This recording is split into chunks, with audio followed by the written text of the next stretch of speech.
پرسکون سمندر میں بھاری بھرکم جہاز بڑی پھرتی کے ساتھ محض سفر تھا۔ کچھ میل کے فاصلے پر موسم خراب ہونا شروع ہوا، بادل کے گرجنے لگے۔ کچھ دیر میں بارش شروع ہوئی جو رفتہ رفتہ بڑھتی گئی اور پھر خطرناک شکل اختیار کر گئی۔ ہواؤں کے جھکڑ چلنے لگے اور موسم کے تیور سے لگ رہا تھا کہ ایک خطرناک طوفان آنے والا ہے، اور پھر یہی ہوا۔ سمندر کی موجیں اژدہے کی طرح اٹھنے لگی اور بحری جہاز بھی اس کی ضد میں آ گیا۔ اندر موجود مسافروں کے چہروں پر دہشت طاری ہونے لگی۔ سیاہ تاریک رات، طوفانی موسم اور سینکڑوں مسافر سے بھرا بحری جہاز، ایسے میں سب کی نظریں کپتان پہ تھی۔ کپتان کی بصیرت، تجربہ اور حکمت عملی ہی اس بات کا فیصلہ کرے گی کہ جہاز اس قیامت خیز طوفان سے نکل پائے گا یا نہیں۔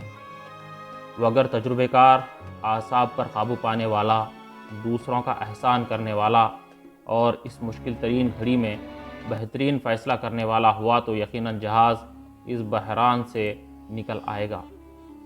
لیکن اگر اس کے قدم ڈگمگائے اور دوسروں کی طرح وہ بھی دہشت زدہ ہو گیا تو پھر طوفان کے ختم ہو جانے کے بعد سمندر کی سطح پر جہاز کے ٹکڑے ٹکڑے ہی تیرتے نظر آئیں گے۔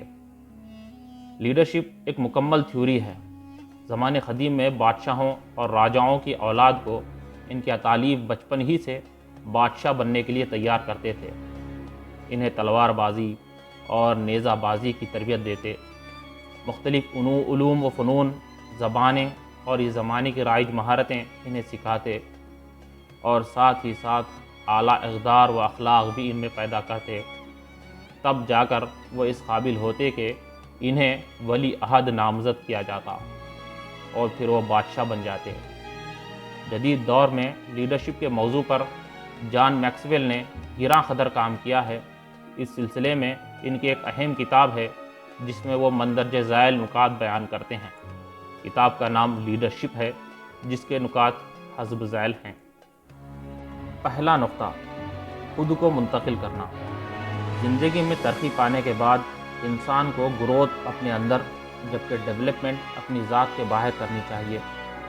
باہر کی چیزوں کو ڈیولپ کرتے وقت اپنا ظرف بڑا رکھنا چاہیے، کیونکہ لیڈر وہ ہوتا ہے جو ایک پوری امپائر کھڑی کرتا ہے۔ اب اگر امپائر تو کھڑی کر دی لیکن وہ خود اندر سے کھوکھلا ہے تو اس ترقی کا کوئی فائدہ نہیں ہے۔ دوسرا نقطہ یہ کہ وہ رویہ بدلے۔ دوسرا نقطہ رویہ ہے۔ ہر انسان لیڈر بننا چاہتا ہے، لیکن رہنما بننے کے بعد وہ سب سے پہلے جو چیز نظر انداز کرتا ہے وہ اس کا رویہ ہوتا ہے۔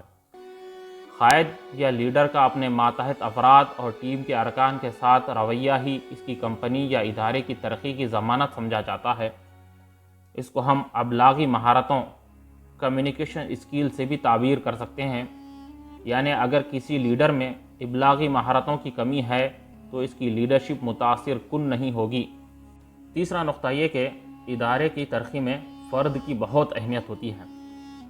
ہر لیڈر چاہتا ہے کہ اس کا ادارہ ترقی کے بلندیوں کو چھوئے اور وہ نمبر 1 بنے، لیکن اس کے لیے ضروری ہے کہ وہ اپنے تصورات اور مقاصد سے اپنے ٹیم کے ارکان کو آگاہ کرے۔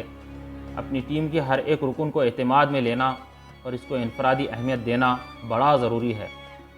جب بھی کوئی لیڈر اپنی ٹیم کے افراد کو اپنے خواب، اہداف اور حاصل شدہ کامیابیوں میں شریک نہیں کرتا اور اپنی ہی ٹیم سے عدم تحفظ کا شکار ہوتا ہے تو پھر ٹیم کے افراد بھی اس کو اس کے حال پر چھوڑ دیتے ہیں اور وہ کبھی بھی ادارے کی ترقی کے لیے دل و جان سے کوشش نہیں کرتے، بلکہ صرف وقت گزارنے اور تنخواہ سمیٹنے کی فکر میں ہوتے ہیں۔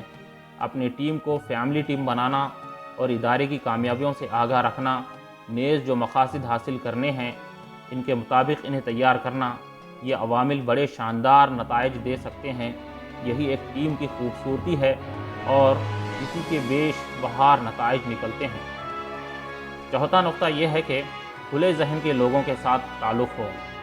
ایک لیڈر کو ہمیشہ کشادہ ذہن رکھنے والا ہونا چاہیے اور اس کے ساتھ ساتھ اپنا تعلق بھی ایسے لوگوں کے ساتھ رکھنا چاہیے جو گروتھ مائنڈ سیٹ والے ہوں۔ ایسے لوگ صرف ایک مقصد پر توجہ نہیں رکھتے بلکہ وہ ایک بصیرت کے حامل ہوتے ہیں۔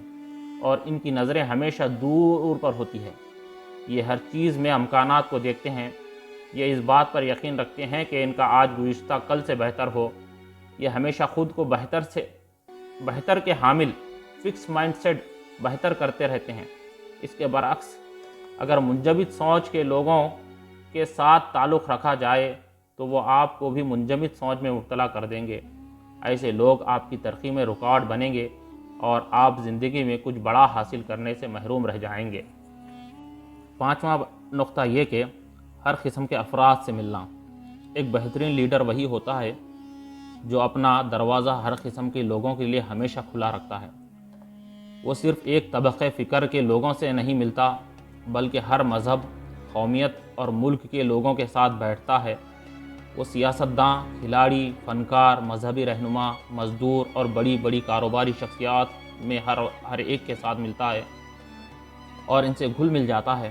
اس کا سب سے بڑا فائدہ اس کو یہ ملتا ہے کہ اس کو تمام شعبے ہائے زندگی کے بارے میں معلومات مل جاتی ہیں۔